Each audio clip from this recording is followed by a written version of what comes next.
La francophonie à l'honneur en Belgique. Liège accueille demain et pendant 4 jours le Forum mondial de la langue française. On en parle dans Le Grand Angle ce dimanche.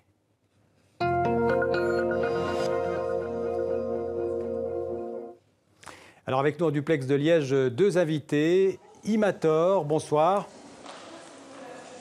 Bonsoir. Vous êtes la directrice de la langue française et de la diversité linguistique à l'OIF, l'Organisation internationale de la francophonie. Et à vos côtés, Ribio Nzeza, bonsoir. Bonsoir. Vous venez de la République démocratique du Congo. Alors vous avez travaillé comme journaliste à Radio Okapi en RDC. Vous avez étudié au Congo et en Égypte à l'université Sangor à Alexandrie. Et vous êtes aujourd'hui, entre autres, président de la fondation Musique in Africa. Alors ce forum de Liège, c'est le 2e forum mondial de la langue française après celui de Québec en 2012. Un forum organisé par l'Organisation internationale de la francophonie et la Fédération Wallonie-Bruxelles. Imator, ma première question, ce sera pour vous. Que représente aujourd'hui cette francophonie dans le monde? On peut dire que la francophonie en 2015 se porte bien? La francophonie en 2015 se porte très bien. Il y a 274 millions de locuteurs de la langue française dans le monde et plus de la moitié de ces locuteurs sont dans le continent africain. Et c'est justement ce que nous souhaitons mettre en valeur ici au Forum mondial de la langue française, ce dynamisme de notre langue en partage, dynamisme qui est porté par les jeunes des 4 coins du monde et en particulier les jeunes du Sud qui sont nombreux à participer à ce forum. Nous avons plus de 400 jeunes qui viennent de différents pays du Sud. Alors justement, vous avez à vos côtés Ribio Nzeza. Ribio, vous avez fait le déplacement jusqu'à Liège, en Belgique. Alors avec quelles ambitions? À quoi va servir ce forum de Liège pour vous? Pour moi, le forum va servir à 2 choses. Premièrement, c'est de pouvoir rencontrer d'autres jeunes qui ont des projets, qui ont des idées, qui veulent les partager avec moi, qui veulent porter haut la langue française. Et le deuxième objectif pour moi, c'est de pouvoir participer, de pouvoir contribuer à ce que sera le message de Liège. Comme il y a 3 ans, c'était le message des jeunes francophones et francophiles à Québec. Cette fois-ci, ce sera le message de Liège. Donc, je m'attends à pouvoir être parmi les personnes qui vont contribuer à la confection de ce message qui va sûrement déterminer qu'est-ce que les jeunes peuvent apporter à la francophonie. Alors Ribio, vous étiez déjà présent à Québec en 2012. Vous diriez que la francophonie, elle a progressé en 3 ans? Évidemment, elle a beaucoup progressé et j'ai été parmi ceux qui ont fait la promotion du forum de Liège et il y a eu beaucoup de jeunes qui étaient intéressés à participer à ce forum. Ce qui veut dire que la francophonie reste une certaine attractivité et l'intérêt des jeunes vis-à-vis des activités organisées par la francophonie ne fait qu'accroître. Le français, c'est une langue d'avenir dans tous les domaines, Imator, pas seulement dans la culture? Oui. Oui, c'est vrai qu'on voit souvent le français comme une langue un peu hermétique, comme une langue essentiellement de culture. Mais en fait, le français est la langue de l'économie. Le français est une langue qui est très bien placée dans l'univers numérique. C'est tout cela, toute cette modernité de la langue française que nous allons mettre en valeur au cours de ce forum mondial de la langue française. Ribio, une question plus personnelle. Le français, c'est votre langue maternelle? Oui, je peux dire que c'est ma langue maternelle puisque c'est la première langue de contact avec laquelle j'ai été mis lorsque je suis né. Donc je peux dire que c'est ma langue maternelle, bien qu'il y ait aussi d'autres langues que je connais. Et aujourd'hui, vous encourageriez les jeunes africains à apprendre le français? C'est une langue d'avenir aussi pour l'économie, pour trouver un boulot?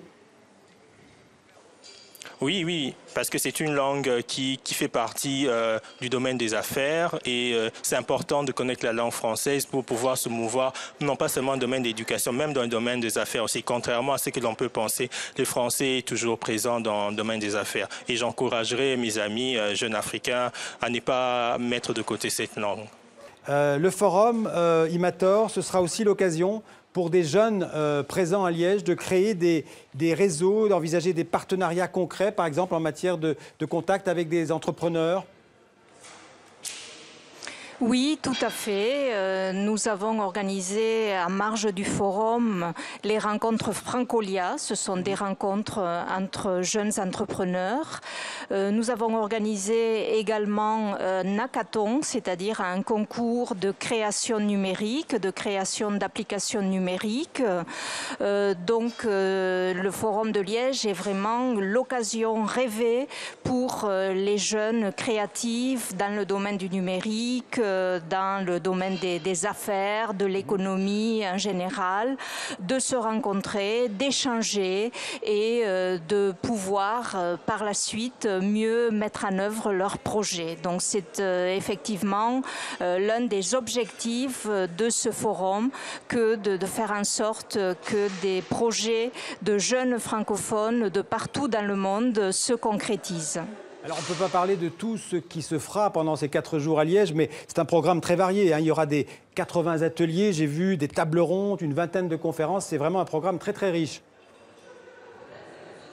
Tout à fait, c'est un programme extrêmement riche. Au cœur du forum, il y a bien sûr les ateliers qui sont organisés par de jeunes porteurs de projets qui ont répondu à l'appel à projet. Nous avons eu 2700 jeunes qui ont répondu et nous avons identifié 130 projets qui vont être présentés ici à Liège. Donc ça, c'est vraiment le cœur du forum.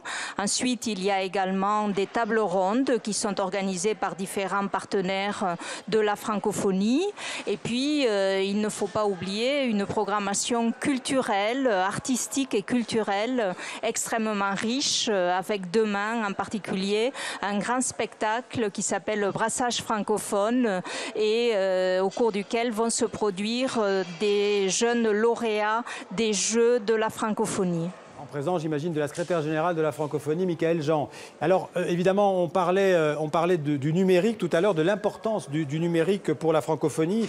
Ribio Nzeza, le numérique, c'est aussi Internet, ce sont les blogs. C'est important pour l'Afrique parce que ça peut à la fois jouer un rôle culturel, mais même aussi démocratique, Internet.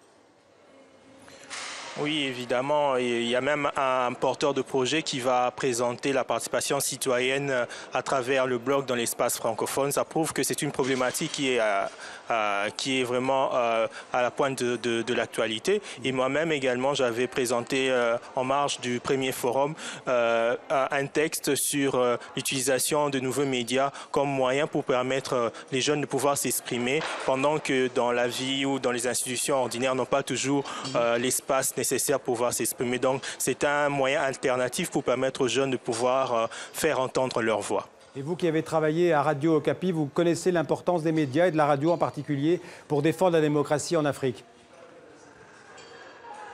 Oui, évidemment, la radio, c'est un média qui est souple, qui ne coûte pas très cher, qui n'est pas difficile à monter, avec lequel on peut se balader. Et c'est un média où les gens peuvent s'exprimer librement. Donc, c'est un atout pour favoriser la démocratie et particulièrement permettre à ceux qui sont dans les zones reculées de pouvoir s'exprimer, de pouvoir être au courant de ce qui se passe. Eh bien, merci à tous les deux. Excusez-nous encore pour cette coupure de faisceau tout à l'heure. Je vous souhaite en tout cas un très bon forum donc, de la langue française à Liège. Bon forum à tous les deux. Et merci beaucoup. Merci. Merci. Voilà, Je vous en prie. À bientôt. À bientôt.